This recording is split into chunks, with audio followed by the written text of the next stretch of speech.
Hi, it's Mr. Bernay. Alright, today we're going to discuss rectangular prisms and how to find the surface area for a rectangular prism. So I've started by writing out the formula for the surface area. That's what SA stands for. The surface area of a rectangular prism equals 2 times, parentheses, length times width, plus width times height, plus height times length. And that formula can be found on page 37 of your cheat sheet book. So what I'm going to do is go over with you the surface area of a rectangular prism, worksheet 1, that you were assigned. So we'll go over that together, and I will discuss how we can find the surface area of these rectangular prisms. Alright? So what I told you yesterday was that when I look at a rectangular prism, I need to have a length, a width, and a height. That's what makes it a 3D figure. I need a length, I need a width, and I need a height. Okay? And on a rectangular prism, again, it doesn't really matter which one I make the width, which one I make the length, and which I make the height. I just need to pick one and stick with it. So what I like to do is actually label my picture. So I'm going to make 5 inches the height. I'll call that H. And I'm going to make 9 inches the width. I'll make 10 inches the length. Again, it doesn't really matter which ones you choose as long as you keep it consistent. So take a minute. And you might have chosen different ones, but we'll see if we come up with the same answer. So I'm going to plug in those numbers into my formula. So I'm going to rewrite it here. SA equals 2 times, for my length, I had 10. For my width, I chose 9. Again, width was 9. And then my height is 5. Height again is 5 times my length, which is 10. And I draw another set of parentheses, because this whole thing is in parentheses, so that's why I need that double parentheses at the end. Because I put this 10 in parentheses to indicate that I'm multiplying the 5 and the 10. So I need another set in addition to that. Alright, so I've plugged in my numbers because I chose my height, my width, and my length. And again, yours might be in different orders because you might have chosen different numbers to represent, each measurement. But let's see if we come up with the same answer. So I've got my formula written out. I've got the numbers. Got my formula here. I've got the numbers plugged in here. Done my substitution. Now it's time to solve. So when I go to solve, I want to think about the order of operations. So I'm going to start within the parentheses, because that's what PEMDAS tells me to do. And when I'm in the parentheses, I also want to consider my order of operations. I have 2 different operations here. I have multiplication and addition. So what am I going to start with? I'm going to start with multiplication, because that's the order of operation. So I'm going to carry down my 2 here. We're not going to deal with this yet. First we need to do our multiplication in the parentheses. So we have 9 times 10 is 90, plus 9 times 5, which is 45, plus 5 times 10, which is 50. Okay. So now we have 90 plus 45 plus 50. You may use your calculator, that's fine. I'm just going to go ahead and do it. When I add all those numbers together, I should get 185. Now I'm ready to carry down my 2. Now I've simplified all of this down to 185. So now I multiply that number, 185, times 2. So I'm going to do it the long way because I don't have a calculator with me right now. 5 times 2 is 10.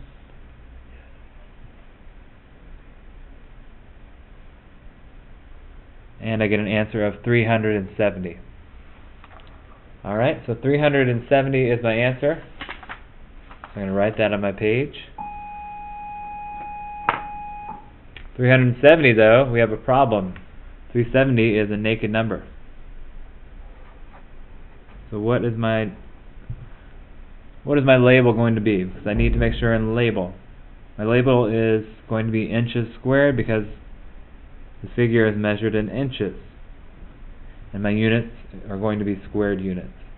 So 370 inches squared, or squared inches, is my answer for number 1. So hopefully you came up with the same answer. So erase the board here and try the next one. Alright. Number 2. For number 2, we need to first, again, choose a height, a width, and a length. So we're going to call 5 feet here our height. We're going to call 3 feet our width, and 15 feet our length. Again, it doesn't matter. I think oh yeah. Thank you. I think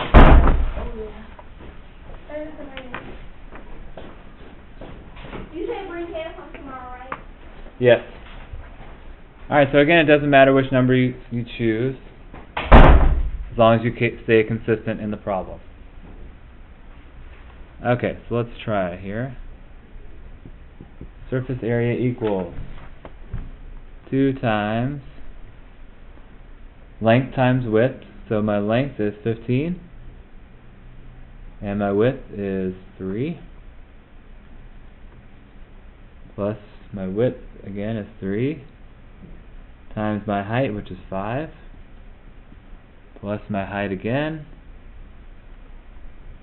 times my length again, which is 15. Okay, so remember our last set of parentheses there. Okay, now we're ready to simplify. So we start within the parentheses, and we start with the multiplication first. So we do 15 times 3. 15 times 3 is 45, plus, I carry everything down, plus 3 times 5, which we know is 15, plus 5 times 15, 75.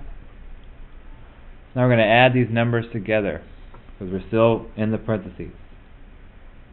So what do we get when we add 45, 15, and 75? Take a minute to think about that, or do it on your calculator.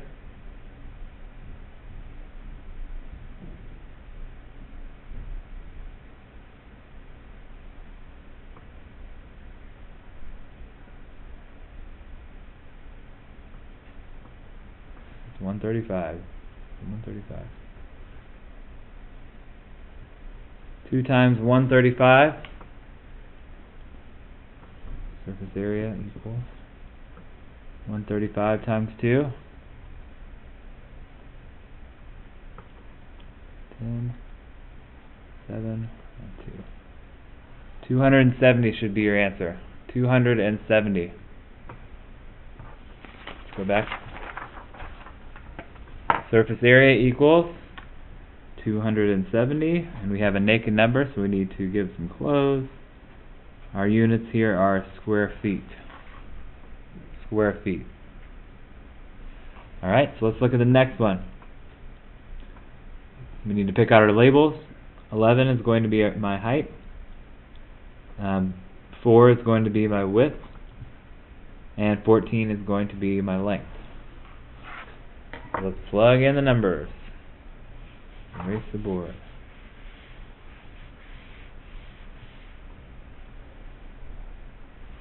And I'm going to pull up the calculator for this, just in case we need it. Alright. Okay. So, surface area equals 2 times, my length is 14, my width is 4, my width is 4, and my height is 11. My height is 11. My length is 14. Okay. So we've got our formula and we've got our substitutions. Now we're ready to solve. Let's do what's inside the parentheses first. 14 times 4. I'm going to use the calculator here. 14 times 4, 56. Plus 44. 4 times 11, 44. Let's do 11 times 14.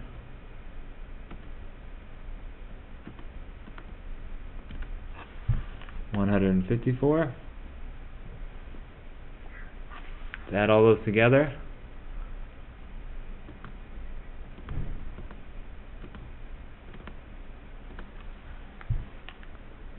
$254 is what we have inside the parentheses. We need to make sure to multiply by 2. 254 times 2 is 508. 508. Okay. And we are working with inches. So our answer is going to be inches squared. 508 inches squared is the surface area of this figure here. Alright. So that is the total inches squared that covers this entire 3D figure. Kind of looks like a cereal box turned on its side. Alright, let's look at number 4. A couple left. Let's call 15 our height. Let's call 8 feet our width. And it's called 12 feet our length. Okay. Erase the board and plug in our numbers.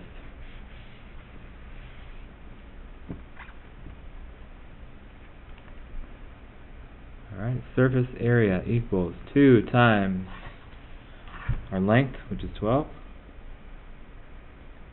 times 8, plus 8 times 15, plus 15 times 12. Okay. So we need to start inside the parentheses, and we need to start with multiplication because that's the order of operations. 96 surface area equals to 96 8 times 15 equals 120 plus 15 times 12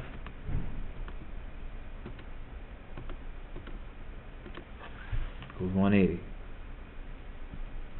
Okay, we're going to add all those together. Well, I know 120. I'm going to do a little mental math here. 120 and 180, well, that makes 300. And 300 plus 96 is easy. That's just 396. Okay, so now we can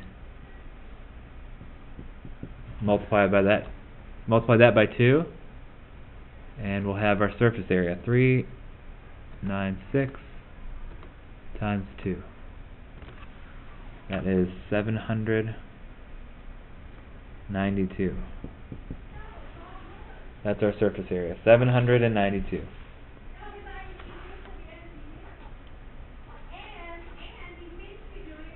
And our label is feet squared, square feet. Alright, let's look at our next figure. Let's call 5 our height. Let's call 4 our width. And 7 our length. And we'll plug in the numbers and see what we get for our surface area. So you'll find that this is very similar. Finding a surface area is very similar to finding the area. Just need to know which numbers to put where. But again, just like area, we're just following the formula.